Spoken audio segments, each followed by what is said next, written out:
What's up, everybody? Welcome back to Conflicts of Interest. This is episode 56, and I am the host, Kyle Amslone. Today, I'm joined by Dave DeCamp, assistant news editor at antiwar.com. Dave, how you doing today? Good, Kyle. Thanks for having me back.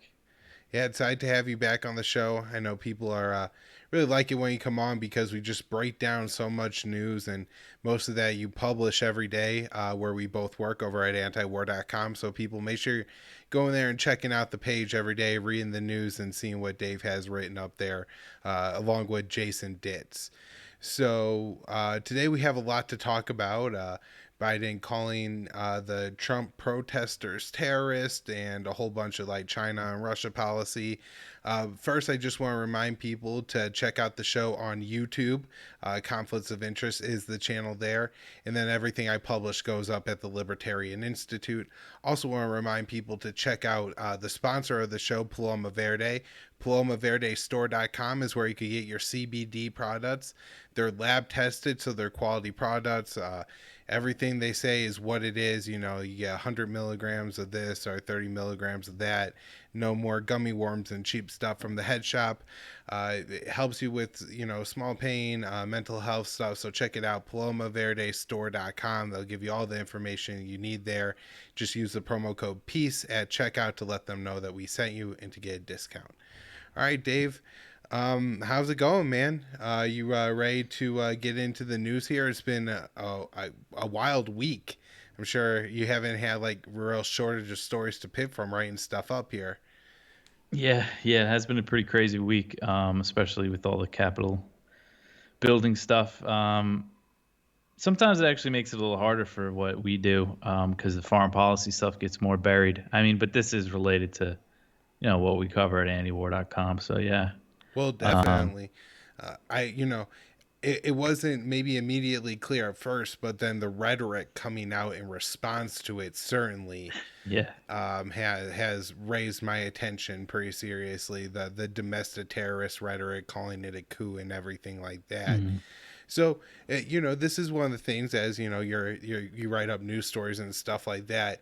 If you go to most mainstream sources, they're calling it a coup, maybe an insurrection. On the last episode of the show, I said, it seemed like a violent mob. And there's certainly been some videos that come out since that show the protesters being pretty violent with the police, like caning them with like the flags they had, the poles that they were on. Mhm. And we now know that a police officer was killed in what officials say is injuries related to the protest. From my understanding, the official story is he sustained injuries, went back to the precinct, had some kind of medical episode there, was transferred to the hospital where he later died. So I guess he probably was hit in the head by something, but I don't think that's clear. They also chalk up three other deaths to the protesters. One's the lady that was shot by the cops, and then Yeah. somebody who I believe tased themselves and caused a heart attack. And then there's reports that a woman was trampled, and then other unknown medical emergency.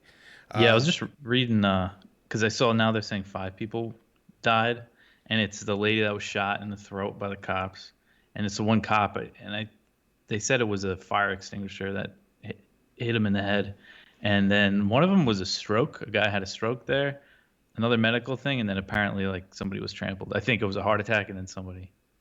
trampled or something. Yeah. And then I even saw some dishonesty headlines just before coming on. I think it was from the Washington Post or New York Times, saying that two cops who were involved in combating the riots have died. The second cop killed himself over the weekend, but that was Oh, somehow chalked up there. to, Yeah, yeah. yeah. So It's you not know surprising. the threat inflation is absolutely insane. I mean, it's the kind of stuff that we see often against like the Iranians or Assad or Kim Mhm. Jong Un or something like that, and they immediately go to the terrorist rhetoric. So you have this write up here at antiwar.com. And I just wanted to talk to you about it. First of all, you say that these are protesters, where if you go to the mainstream media, they're calling these people, coup plotters, insurrectionists. I've see the word insurgent, thrown around a couple times.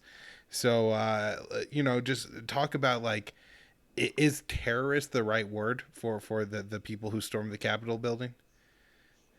Um, no, I mean, I use protester because, it started as a protest. They were there to protest the election results or whatever, and I think storming a government building is fine.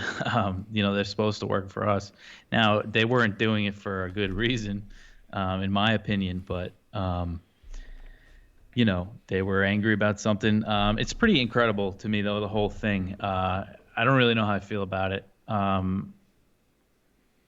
Just how they got in there, it seemed too easy for them to get in. There were some videos of.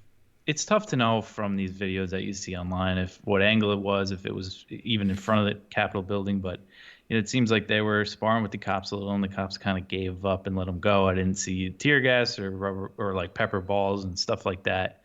Um, And actually, I just want to say somebody had brought up to me the possibility of even something where the police had like erected another barricade behind that one, and they didn't have enough police officers at the front barricade, and so essentially they were just like moving back to like a safer position or something like that. And it is a good point from the camera angle that you have. You really don't know where they're letting these protesters go, and everybody's people have made a lot out of this video and have generalized the entire event by this video. So it is important to yeah, point out that there's some questions about it, and we only have that one camera angle on it.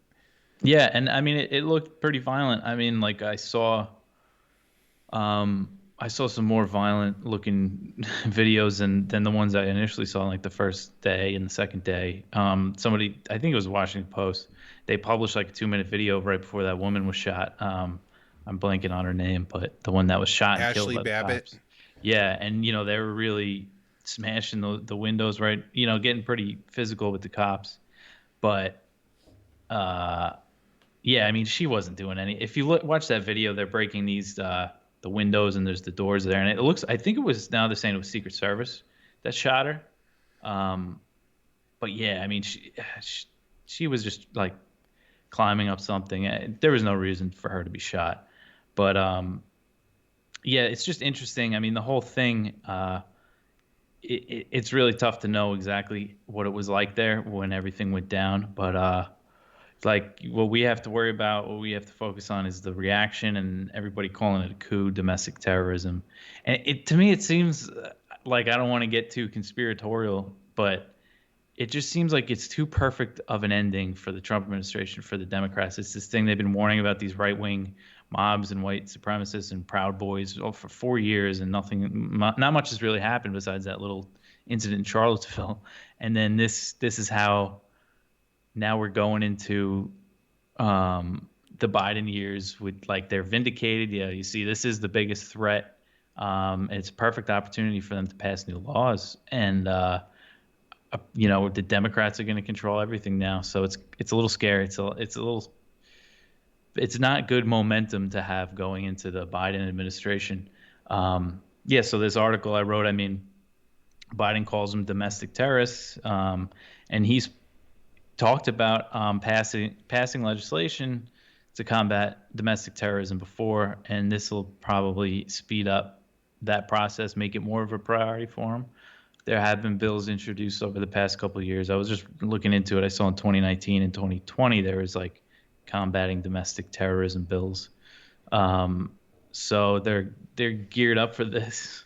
And it also gives a lot of Republicans like they're out. They can all denounce Trump now, and you have these people resigning from some like National Security Council people and the department head of the Department of Transportation, which is a pretty big deal, and Department of Education. Yeah, can And we they, talk about those two people particularly? Because the head of the Department of Transportation is Elaine Chao, who's Mitch yeah, McConnell's wife. So the whole time that Congress was trying to stifle like Trump's effort to end wars and all of that, she was just fine with everything going on in government. And then the Department of Education, that was Betsy DeVos, the yeah, sister of Eric Prince, who yeah, just a week ago Donald Trump pardoned four of Eric Prince's mass murderers and child murderers. They killed an 8-year-old boy in Iraq along with 16 other civilians, right? And Yeah. so that isn't an issue.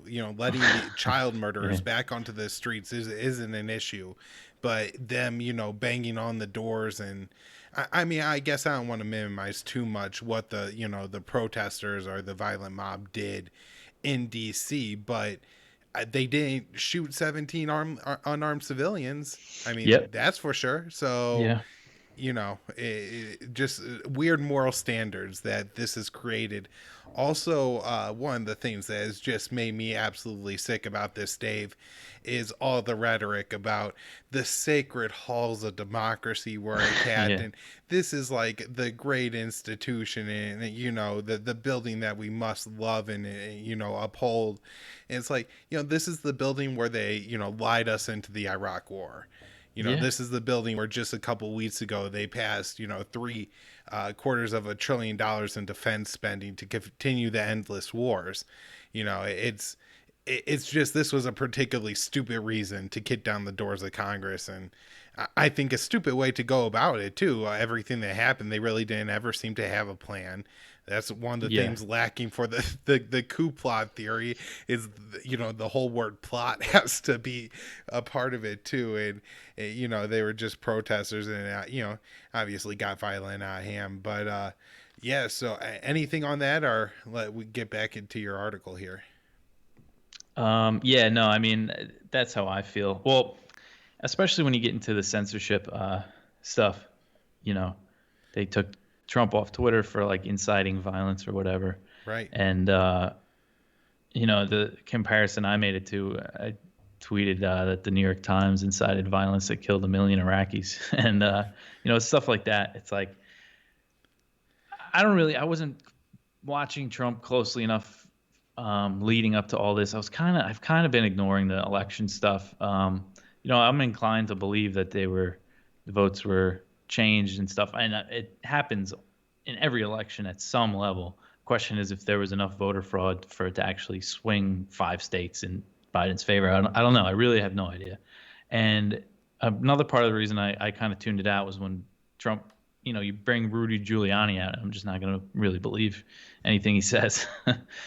So, yeah, I don't know how much he actually geared up these people to storm the building and stuff. And but yeah, no, I mean, this is a kind of I just feel like we're entering kind of this dangerous era with the Democrats controlling everything, and the tech censorship. Like, aren't they banning Parler from like the app stores? Right. Unless, I think Apple threatened them unless they step up their censorship, and they have their own weird censorship things that they take people off for. It's not like a total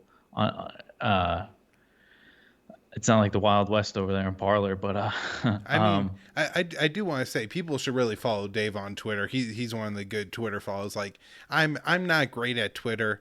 I sometimes have like a decent tweet every now and then. You could get my show on my Twitter feed, but if you want like witty, like nice Twitter comments, like Dave has them. I retweet them, but you have a lot and stuff like that. So I definitely recommend at DeCamp Dave, right? It's your last name first, DeCamp Dave. Yeah, and so the censorship has been crazy, especially when you look at what happened, where Trump had been tweeting about election rigging for months before the election, and then since the election as well. And it wasn't until he tweeted out not only the election rigging, but for his his followers to remain peaceful, that they banned him. That's the strangest part to me, is that every tweet that they flagged him for and eventually got rid of him for had the stuff in there about I want my followers to remain peaceful, which if you're Twitter, you blot the rest of the tweet and just leave that one part up or something like that. But that's a very important message, and people know that Donald Trump communicates with the people who like him through Twitter. So taking those tweets down, I can't imagine was helpful at all to like trying to quell this dissent and all that they seem so worried about. Anything else on the like kind of censorship issue before we get into the comment here from Elsa Stokin? Yeah, I mean, I'm just like I said, just concerned with the censorship. And another thing that's kind of funny, because Trump is like against stuff for all the wrong reasons. Like, we talked about Section 230 a little bit. I think the last time we talked, Yep. but that was his big opposition. I mean, he vetoed the NDAA, which was cool, but because his main gripe with it was that it didn't include an amendment to repeal Section 230, which shields tech companies from liability for the content that third parties publish. And his press secretary explained his reasoning once, and then he hinted at this again. It's because the Chinese government can tweet things that because they're not censoring stuff that the Chinese government is tweeting about COVID numbers and stuff. That's like the reason that he gives for why they should repeal Section 230. It's for more censorship. Right. It's so Twitter's liable for what the Chinese government tweets. But I mean, if you look at Mike Pompeo's Twitter feed, that's as like Orwellian, more like the things that he says, like how he spins the war in Yemen to the U.S. being on the good side and the Houthis being creating the world's worst humanitarian crisis. That is Orwellian propaganda at a totally different level. Like if you want to talk about, downplaying the genocidal war, the U.S. government does it plenty. But yeah, so it's a tricky thing. I mean, I think just decentralization could be a good thing. We get back on what's good for antiwar.com is that we're kind of set up to be independent of social media. We have a ton of people on our newsletter, daily newsletter, and stuff like that. But it's going to be tough for a lot of independent media because now these days, if you want to build an independent media outlet, you need social media. That's where a lot of people get their news. So just hopefully kind of decentralizes a little more. And but I mean, if they're controlling the app stores and stuff, so it's concerning.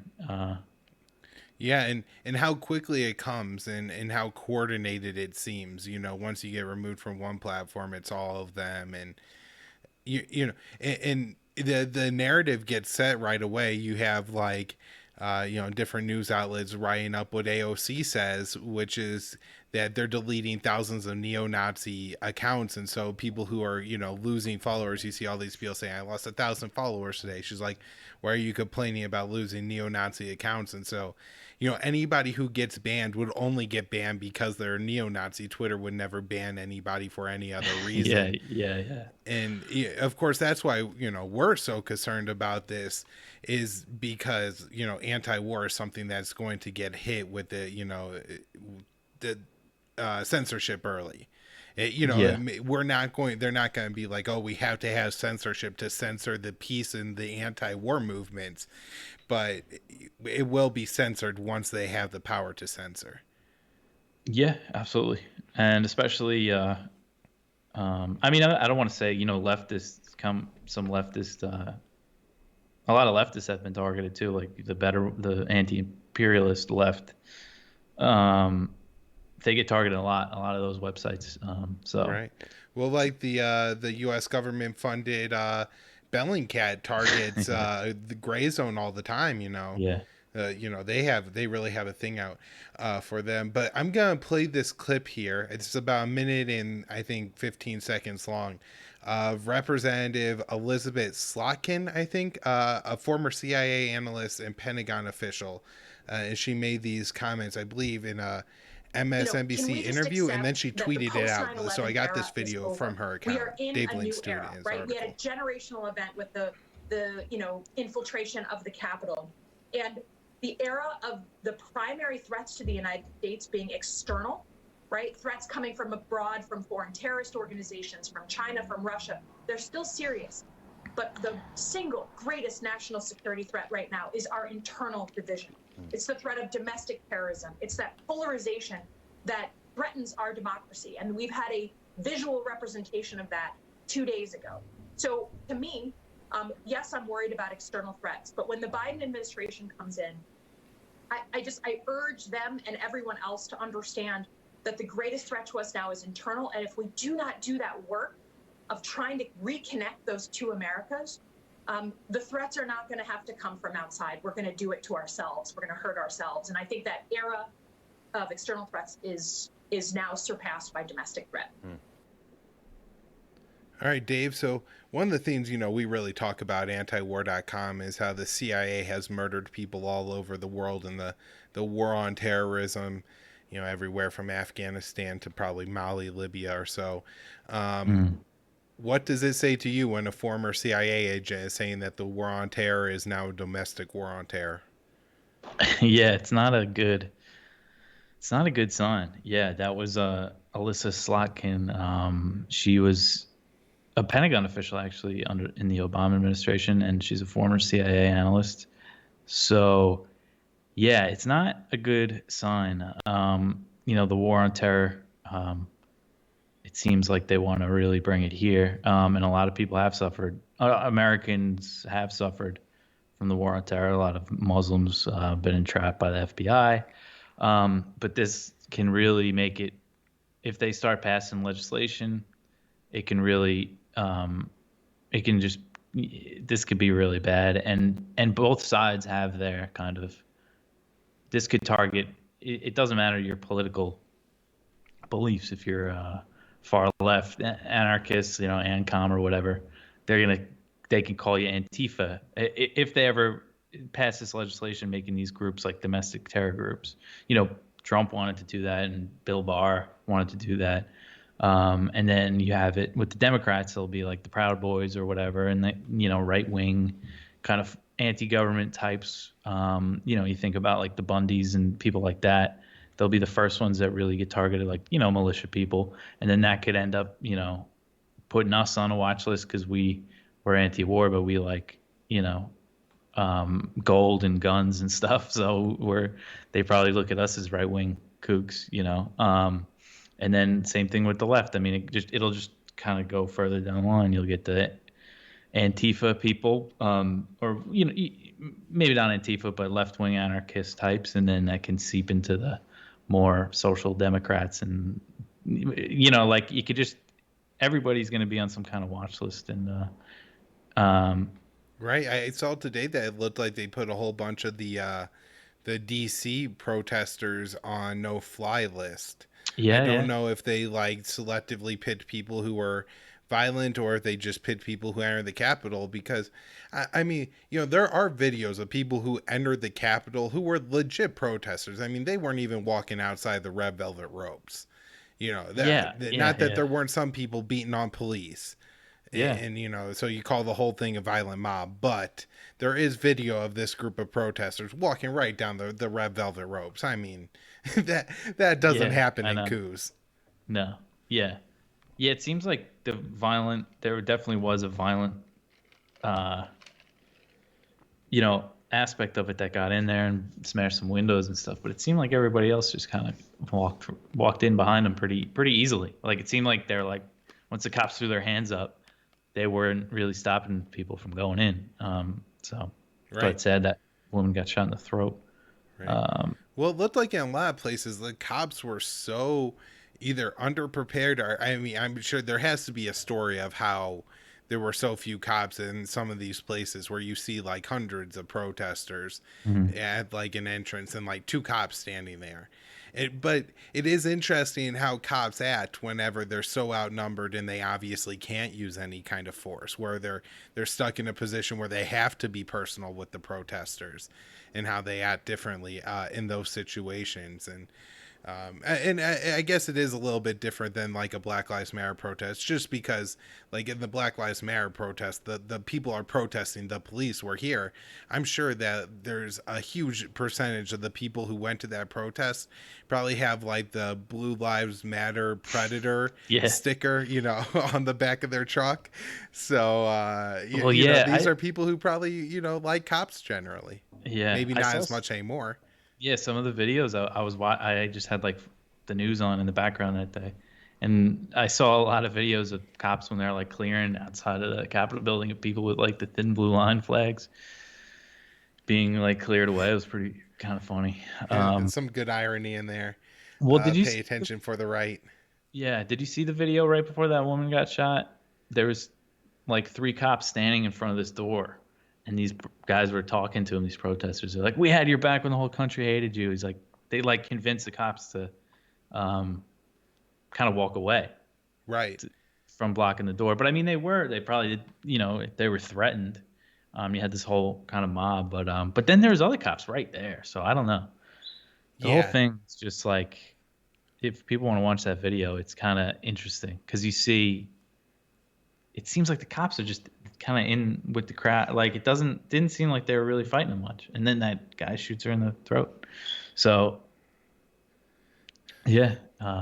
Yeah, no, I mean there were certainly several places where if it was like a complete like uncontrolled like coup plotting mob, that they could have tore the police officers who were stopping them apart in several places, and they didn't. And Yeah. so that's part of everything that happened too.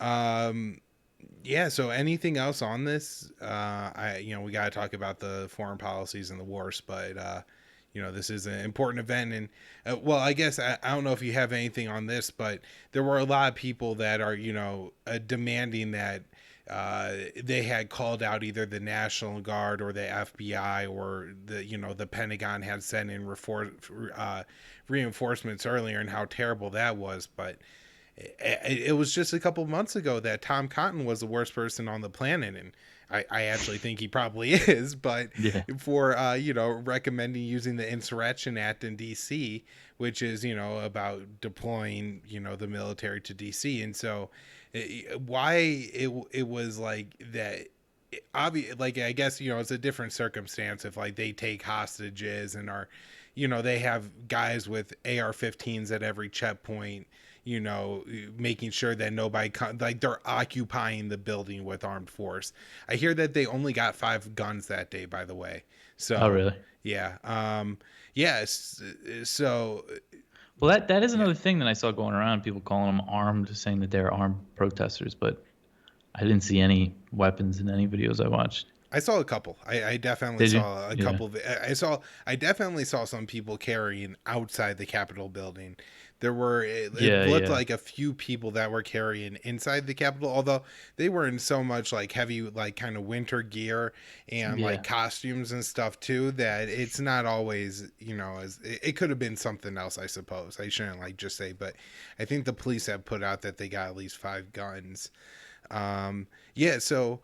I mean, like, do you feel like this would have been an instance to call the military in to DC to quash this group of rabble rousing protesters? Do I think so? Yeah. No. I mean, I don't know. That's not really a question I can answer because Yeah. I don't think that I would always say no. Right. Yeah. No, I agree with you.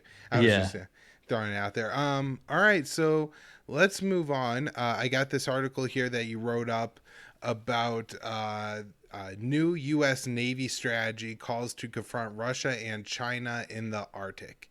That sounds pretty terrible. Tell us about it. Yeah. So, there's some ice melting up in the Arctic. There's going to be more waterways. And, the U.S. wants to get a piece of it. So, yeah, this big Navy strategy was released last week. And it's kind of a blueprint for what the Navy and Marine Corps should do in the Arctic. And it basically just calls for a regular presence in Arctic waters, more frequent. And then kind of the thing that has me worried, the Navy Secretary, Kenneth Braithwaite, he, discussed the plan with reporters, and he was talking about doing freedom of navigation operations up there near Russia. Freedom of navigation operations are FONAPs is the abbreviations. That's a type of maneuver that the U.S. Navy makes near waters that a country claims that the U.S. If the U.S. rejects the claims, they'll sail, warships into these contested waters. It's something very regular in the South China Sea that started in 2015 when China began laying claim to the islands and reefs in the South China Sea. And those are still going on. But this guy, the Navy Secretary, said that they're going to start, he sees them happening up in the Barents Sea, which is north of like Finland and Norway, and off of the Kola Peninsula, which is Russia. It's Russian territory, and that's where their Arctic, I think they call it the Northern Fleet, is based. So he's talking about doing these phone ops there to challenge Russia's claims to the waters. So If you're having trouble visualizing it, when you check out the YouTube video, I do have the map up here for everyone, and it's in Dave's article. yeah, so yeah, I mean, you know, it's just another place for the U.S. to try to dominate, as the world's dominant navy tries to control. You know, that's why our navy is extended across the entire world. That's what they say. It's for freedom of navigation, for free trade. But I mean, even in certain hot spots where there might be pirates or something, there's not, like, especially in the South China Sea, because they say, oh, China will shut down trade in the waters. It's like one of the most trafficked waterways in the world. But why would China has no reason to shut down trade? There are one of the biggest manufacturing country in the world and our largest trading partner. They wouldn't have any interest in interrupting trade there. So I just don't see what. Now it's also about resources and what's in the waters. South China Sea, there's oil, and a lot of it's overfishing. All the Southeast Asian countries, they have a lot of issues with fishing boats sinking one another's, and yeah, so this is gonna just probably become a more regular thing that we'll be hearing about, as more U.S. Navy presence in this part of the world.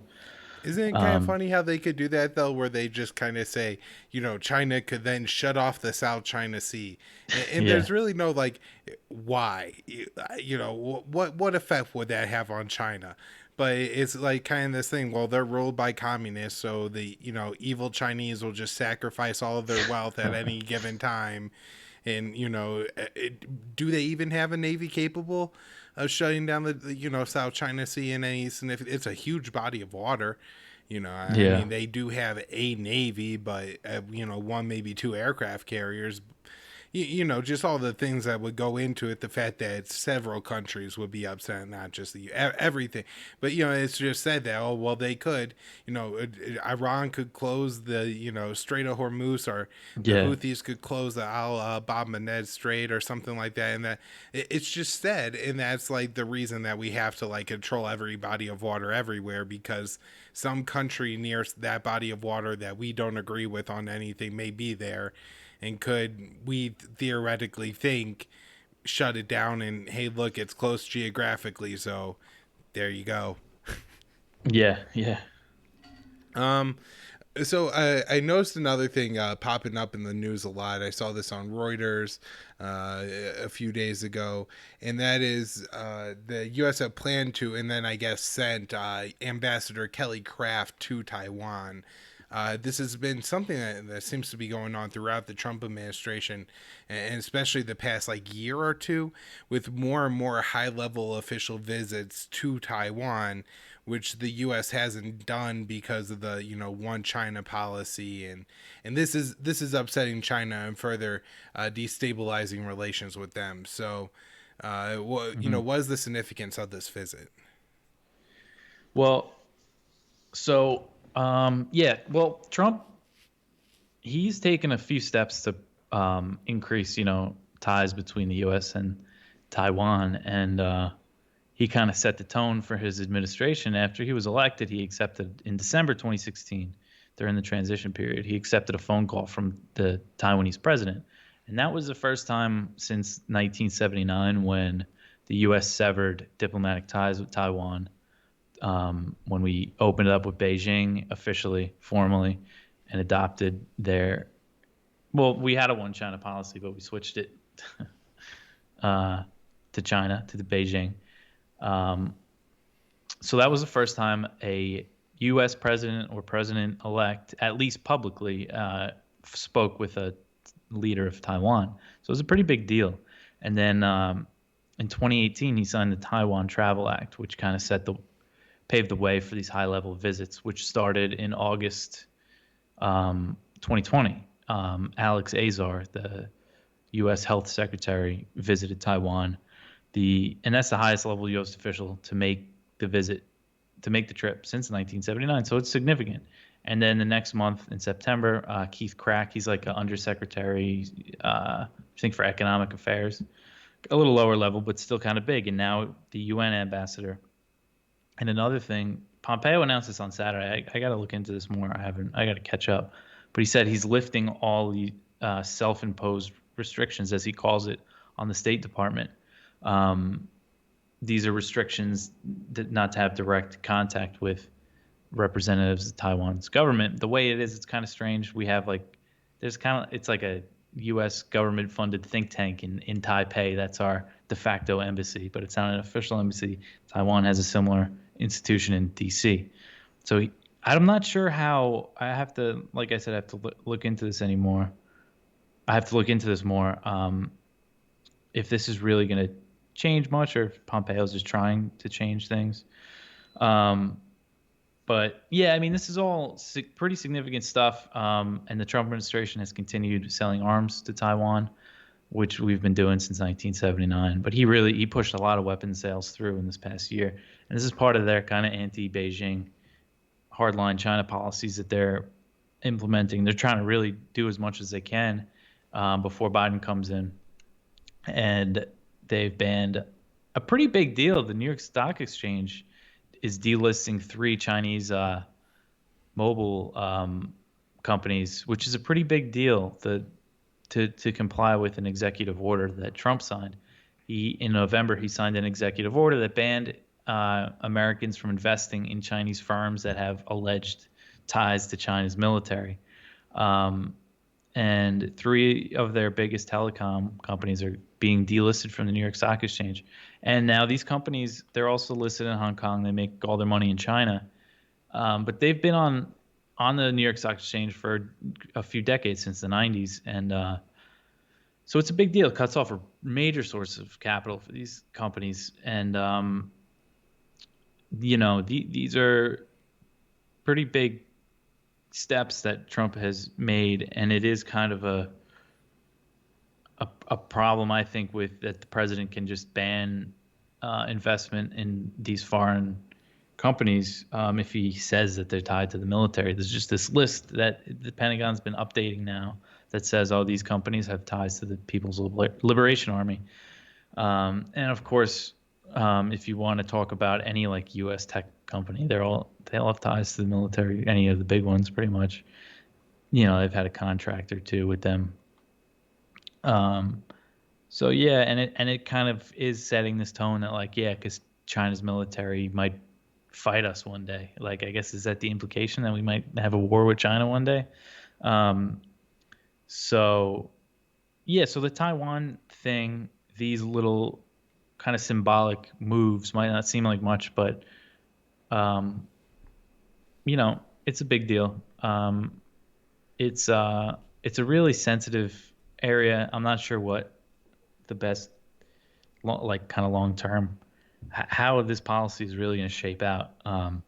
So yeah, it's something to keep an eye on. It's something everybody always says. China hawks are always like, oh, China's going to invade Taiwan any day now, and then so the U.S. sells them more weapons, and then China will fly a plane nearby and then be like, oh, look, see, we got to sell you more weapons. Right. The U.S. will sail a couple missile-guided destroyers through the Taiwan Strait or something like that to further provoke it and to make sure that China's got their military ramped up in the region. That way we have an excuse, and Lockheed Martin has an excuse to sell them more fighter planes or wherever the hell else they want.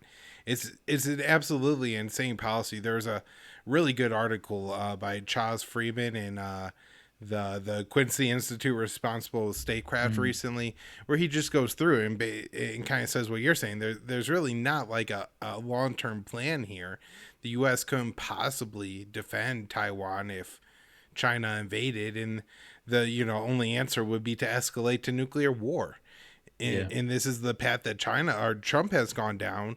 And now that his administration, I don't think he would be able to start a war with China in the next 10 days or anything. I'm not sure what he's going to be able to actually do in the next 10 days. Maybe on autopilot, we'll get some more sanctions on China, maybe a Yeah. couple more freedom of navigation kind of things, bombers flying around or something like that. But from everything you heard on the campaign trail, Biden seems intent on being harder on Trump than or on China than Trump was. So I don't see this getting any better.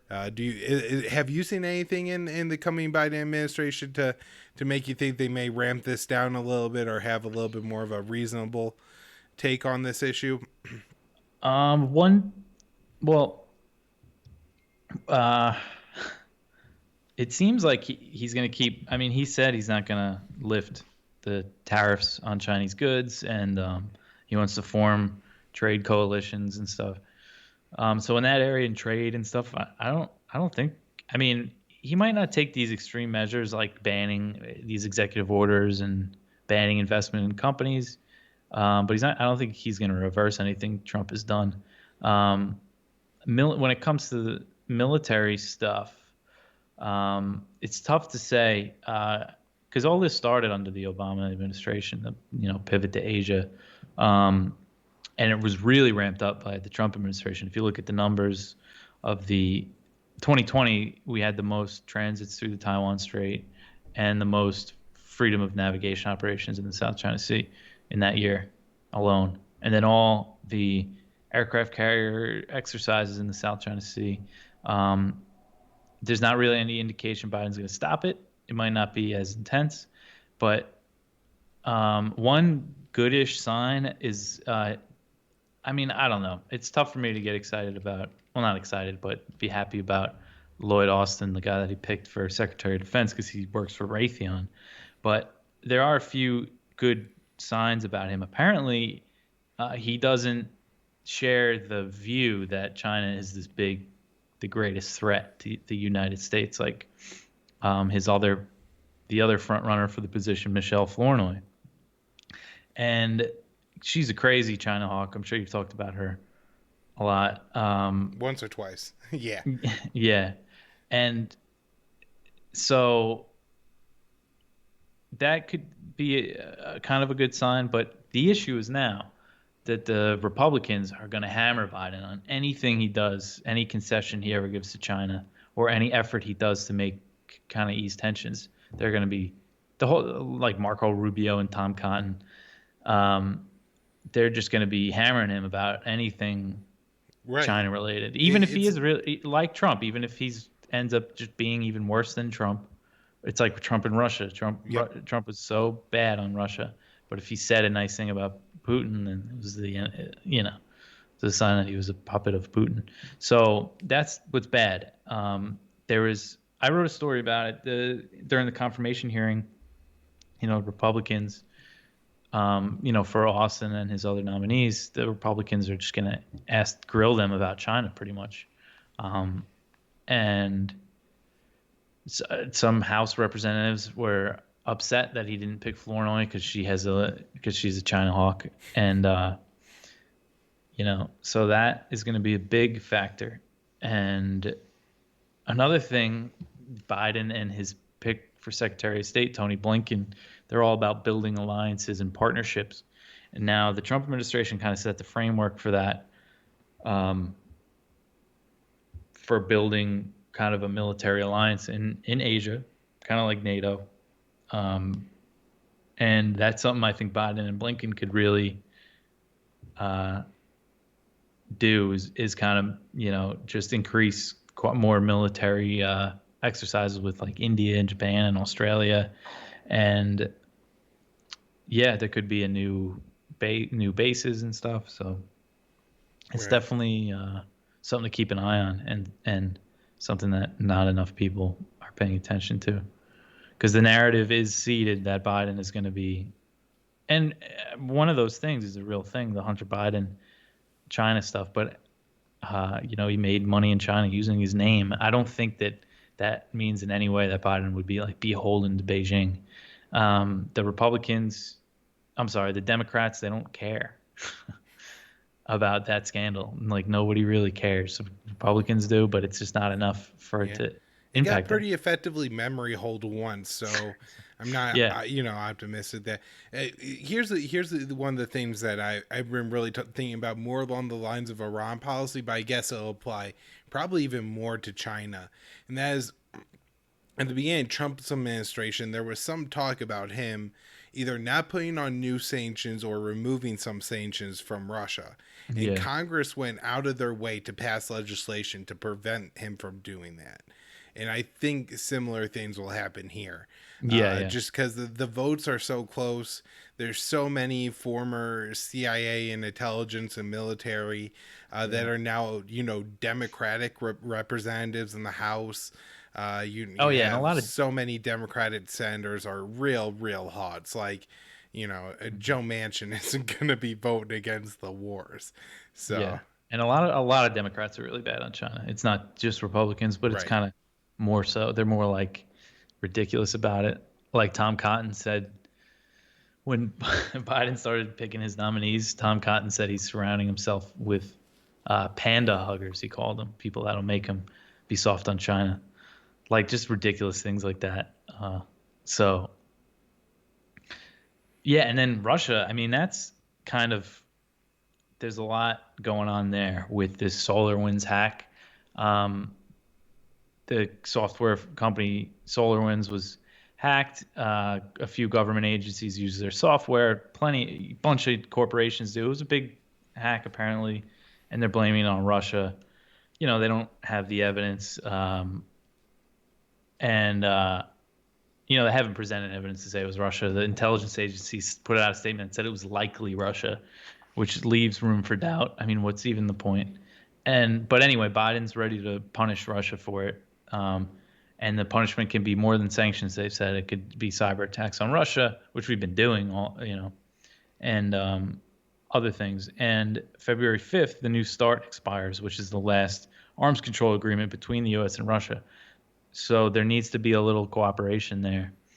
Right. And so this whole thing could kind of mess that up, but hopefully not. I think even though Biden is like just so bad on Russia, that he does recognize that we need this arms control, at least because if that expires, we're going to be in a new nuclear arms race. Like it's just so unnecessary. Right. And expensive and, potentially, death to all of us. Yeah. So here's really my concern with the whole thing. I know Biden seems actually interested in extending New START, but if he's also talking about launching a cyber attack against Russia, is Putin really going to take a meeting with him? And if Putin is sitting in a meeting with Biden and the Pentagon, intelligence, or the CIA decides to launch a cyber attack against Russia, is Russia going to agree to nuclear arms? You know what I mean? Like, Yeah. He's talking about at least sanctions coming as soon as he takes office. And so he's going to declare, economic and cyber warfare across the, against Russia. And then when Russia is not willing to, or, not interested in playing ball, they're going to freak out and pretend like, well, Biden did everything he could, but it's, Putin just wants to make nukes. And, Yeah. at least Biden didn't get duped like Trump would have or something like that. Yeah. I'm being hopeful about this one, but I think that they're just going to extend it. Even with all this crap, I think Putin he wants it extended. The Trump administration completely sabotaged the negotiations for that. Just asking unnecessary things when Russia's ready to extend it for 5 years with no preconditions. There's not really any sign that Russia has violated it, and it's the last piece of nuclear arms control, so it just needs to be extended. And the Trump administration just totally sabotaged it. They knew what they were doing, I think. Just asking them to get a guarantee from China to be involved in the next treaty is just ridiculous. China has a few hundred nukes. The U.S. and Russia both have about 6,000. China has no interest in if the U.S. really wanted to bring China to the table, we'd have to dismantle thousands of nukes, and that would be awesome. But nobody's going to do that. But that's if you're serious about arms control, that's what you got to do. Yeah. On Trump's part, it's really, been criminal negligence. At one point he assigned like John Bolton to negotiate with the Russians about this. I guess one thing that I'll maybe have to go back and say that the Democrats were right about on Trump is that he really seemed incapable of managing some of these like more complex international issues, and renegotiating the New START treaty was one of them, and he just didn't do it. Yeah. No, he just didn't. Somebody was he let whoever was in charge of that put in this Billingsley guy to be the negotiator and sabotage it. I think that was the entire point. So yeah, but hopefully, I mean, so Biden coming in, I'm not expecting much good, but the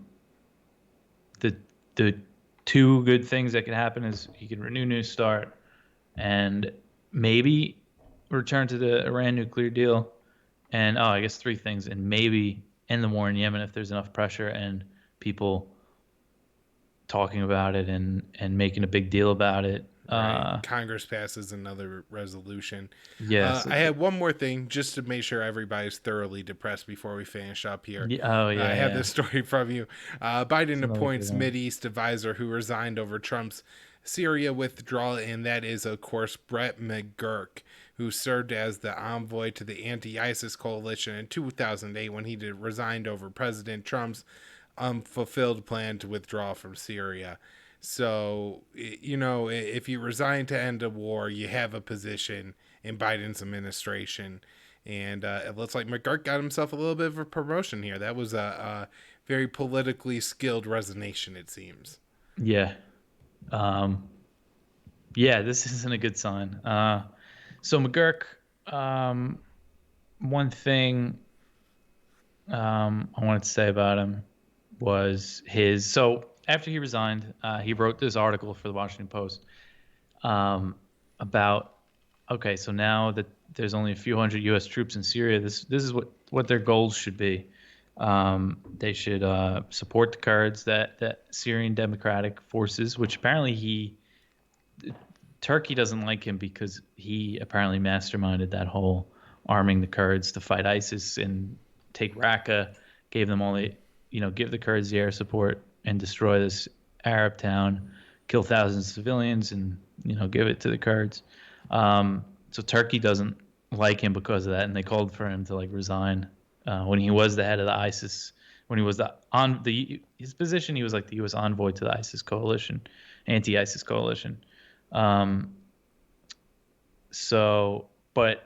he wrote in this Washington Post story that the U.S. should narrow it down to supporting the Kurds and supporting Israel in their airstrikes against so-called Iranian forces in Iran, which I thought was interesting. Israel has been bombing the hell out of Syria lately. They've been doing it for years, but it seems to me like these past few months it's been really ramped up. So it's kind of turning into like an Iraq in the 90s situation. Sanctions, like crippling sanctions, limited bombing. It's not like, it seems maybe it's probably even a little more right now with what Israel's been doing, not just enforcing a no-fly zone. But yeah, and then he wrote another article that year in Foreign Affairs, I think, kind of laying out what he thinks the U.S. strategy should be. And he's not calling for, at least he says, Assad's not going anywhere, but he wants to keep this little chunk of northeast Syria, where the U.S. is, to support Israel's efforts against what they call Iranian entrenchment in Syria, and support the Kurds. And so I don't think there's going to be another regime change effort in Syria. I really hope I'm right. My hunch is right about that. Even with this guy and these hawks and you can't sell that these days. But yeah, I mean, they just want to keep the boot on the neck of Syria and keep strangling them economically and control the oil. So yeah, be more of that, I think. I like your optimism there. I have quite the opposite feeling on Syria. I think they are going to really push it, and try to sow some real chaos there. I don't know if they will go back to the insanity of arming the Sunni resistance with actual guns and stuff like that. But I think Biden will have some real tricks to try and remove Assad from power. Well, not Biden, but McGurk Yeah. and Sullivan and the rest of the absolutely insane people when it comes to Mideast policy. Dave, thanks so much for coming back on the show. Anything to say before we wrap, or tell people where they can find your work? Antiwar.com. That's the place. Yep. All right. Thanks, Dave. Thanks, Kyle.